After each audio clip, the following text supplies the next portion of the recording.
Әлемдегі ең ыстық жер қайда? Бұл рекордқа әлемде 3 жер таласады. Үшіншісі Араб түбегіндегі Руб-аль-Хали шөлі.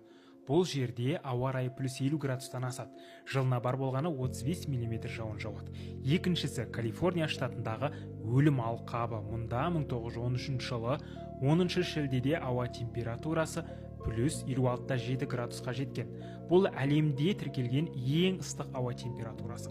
Ал Ирандағы Деште Лут шөлі де әлемдегі ең ыстық жердің бірі.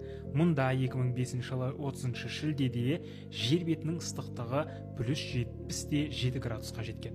Сахара шөлі ше деген сұрақ туындар. 1922 жылы қыркүйекте Ливияда +58 градус ыстық тіркелген, бірақ дүниежүзілік метеорология ұйымы ауа райын өлшегенде қателік кетті деп бұл көрсеткішті есептен шығарды. Ауа райы ыстық жерлерді арид климаты дейді. Мына картада қызылмен белгіленген жерлерде арид климаты күшті.